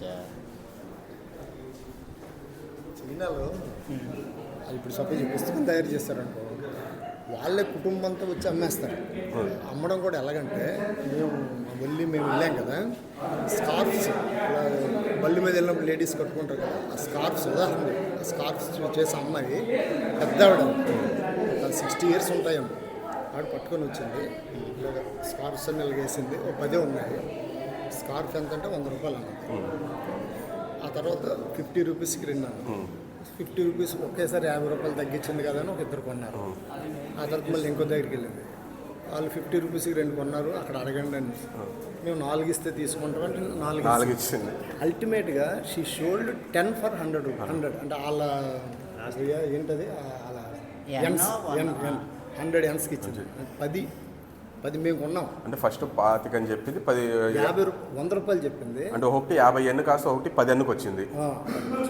వాటికి ఇచ్చేసి ఆవిడ నేను మాట్లాడాను అన్నమాట, ఏంటి అసలు అంత రేట్ చెప్పి అంత తక్కువ కలిగించామంటే నేను ఇంటికి వెళ్ళే లోపల నేను తయారు చేసుకున్న సరుకు అంతా సోల్డ్ అయిపోయి I have to go free hand. నేను ఇంటికి 500 కిలోమీటర్స్ అంట వాళ్ళు, 500 కిలోమీటర్స్ బుల్లెట్ ట్రైన్లో వెళ్తుంది, 1.5 hour పడుతుంది వెళ్ళటానికి. సో వెళ్ళేటప్పుడు లగేజ్ ఏమి ఉండకూడదు, అంతా నేను ఫ్రీ చేసుకొని వెళ్ళాలి, ఎంత వస్తుంది ఇచ్చేసి వెళ్ళిపోతాను. అంటే వాళ్ళకి అంత తక్కువగా ఎలా అవుతుంది నేను కూడా క్వశ్చన్ మేబీ మరి లాభం ఆవిడ వ్యాపారం చేస్తుంది.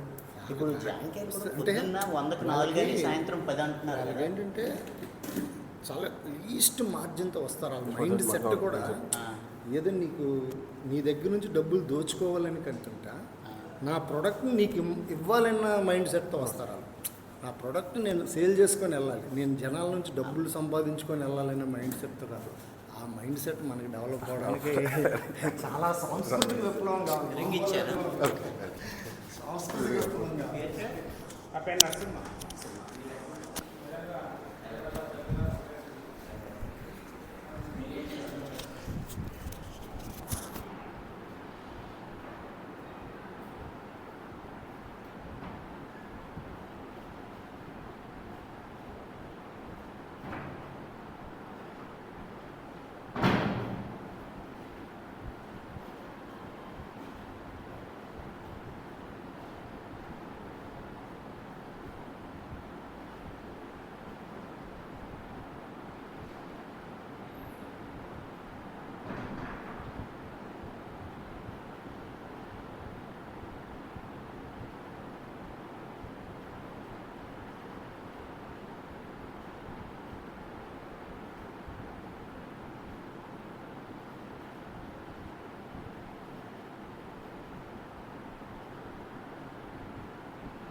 చెప్పండి.